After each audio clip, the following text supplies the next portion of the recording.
भगवद्गीता सप्तमोऽध्याय 19-20-21 बहूनां जन्मनामन्ते ज्ञानवान्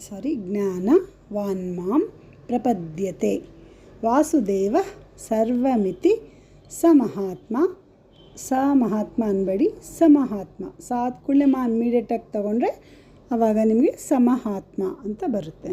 ಸುದುರ್ಲಭಃ ಬಹೂನಾಂ ಜನ್ಮನಾಮಂತೆ ಜ್ಞಾನವಾನ್ ಮಾಂ ಪ್ರಪದ್ಯತೆ ವಾಸುದೇವಃ ಸರ್ವಮಿತಿ ಸ ಮಹಾತ್ಮಾ ಸುದುರ್ಲಭಃ. ಕಾಮೈ ಸ್ಥೈಸ್ತೈರ್ ಹೃತಜ್ಞಾನಾಃ ಪ್ರಪದ್ಯಂತೆ ದೇವತಾಃ ತಂ ತಂ ನಿಯಮಮಾಸ್ಥಾಯ ಪ್ರಕೃತ್ಯಾ ನಿಯತಾ ಸ್ವಯಾ. ಕಾಮೈಸ್ತೈಸ್ತೈರ್ಹೃತಜ್ಞಾನಾಃ ಪ್ರಪದ್ಯಂತೆನ್ಯದೇವತಾಃ ತಂ ತಂ ನಿಯಮಮಾಸ್ಥಾಯ ಪ್ರಕೃತ್ಯಾ ನಿಯತಾ ಸ್ವಯಾ. ಯೋ ಯೋ ಯಾಂ ಯಾಂ ತನುಂ ಭಕ್ತಃ ಶ್ರದ್ಧಯಾರ್ಚಿತುಮಿಚ್ಛತಿ ತಸ್ಯ ತಸ್ಯಾಚಲಾಂ ಶ್ರದ್ಧಾಂ ತಾಮೇವ ವಿದದಾಮ್ಯಹಂ.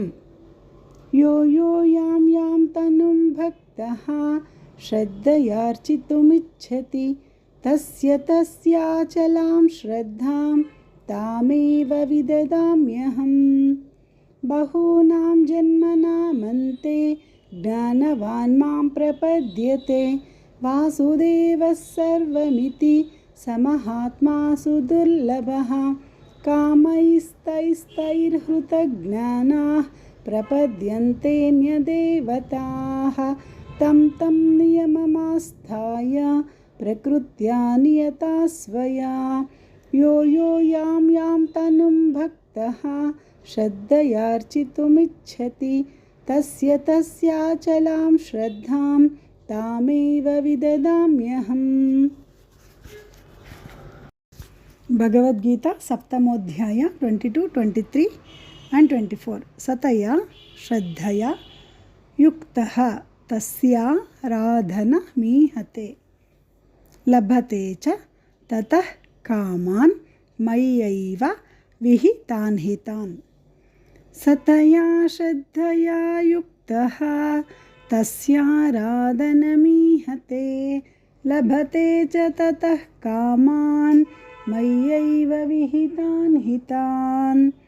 ಅಂತವತ್ತು ಫಲಂ ತೇಷಾಂ ತದ್ಭವತ್ಯಲ್ಪ ಮೇಧಸಾಂ ದೇವಾನ್ ದೇವ ಯಜೋ ಯಾಂತಿ ಮದ್ಭಕ್ತಾ ಯಾಂತಿ ಮಾಮಪಿ. ಅಂತವತ್ತು ಫಲಂ ತೇಷಾಂ ತದ್ಭವತ್ಯಲ್ಪಮೇಧಸಾಂ ದೇವಾನ್ ದೇವ ಯಜೋ ಯಾಂತಿ ಮದ್ಭಕ್ತಾ ಯಾಂತಿ ಮಾಮಪಿ. ಅವ್ಯಕ್ತಂ ವ್ಯಕ್ತಿ ಮಾಪನ್ನಂ ಮನ್ಯಂತೆ ಮಾಮ ಬುದ್ಧಯಃ ಪರಂ ಭಾವ ಮಜಾನಂತೋ ಮಮಾವ್ಯಯ ಮನುತ್ತಮಂ.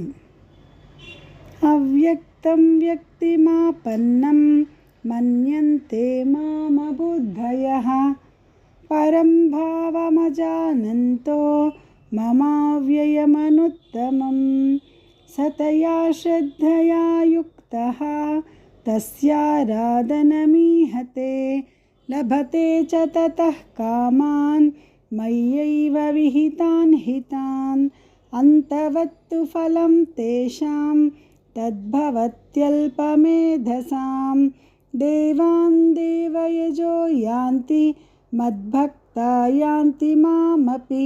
ಅವ್ಯಕ್ತಂ ವ್ಯಕ್ತಿಮಾಪನ್ನಂ ಮನ್ಯಂತೆ ಮಾಮ ಬುದ್ಧಯಃ ಪರಂ ಭಾವಮಜಾನಂತೋ ಮಮಾವ್ಯಯಮನುತ್ತಮಂ. ಭಗವದ್ಗೀತಾ ಸಪ್ತಮೋಧ್ಯಾಯ 25-26-27 ನಾಹಂ ಪ್ರಕಾಶ ಸರ್ವಸ್ಯ ಯೋಗಮಾಯ ಸಮಾವೃತಃ ಮೂಢೋಯಂ ನಾಭಿಜಾನಾತಿ ಲೋಕೋ ಮಾಮಜಮವ್ಯಯಂ. ನಾಹಂ ಪ್ರಕಾಶ ಸರ್ವಸ್ಯ ಯೋಗಮಾಯಾ ಸಮಾವೃತಃ ಮೂಢೋಯಂ ನಾಭಿಜಾನಾತಿ ಲೋಕೋ ಮಾಮಜಮವ್ಯಯಂ. वेदाहं समतीतानि वर्तमानानि चार्जुन भविष्यानि च भूतानि मां तु वेद न कश्चन। वेदाहं समतीतानि वर्तमानानि चार्जुन भविष्यानि च भूतानि मां तु वेद न कश्चन। इच्छाद्वेषसमुत्थेन द्वन्द्वमोहेन भारत सर्वभूतानि सम्मोहं सर्गे यान्ति परन्तप। इच्छाद्वेषसमुत्थेन द्वन्द्वमोहेन भारत सर्वभूतानि सम्मोहं सर्गे यान्ति परन्तप।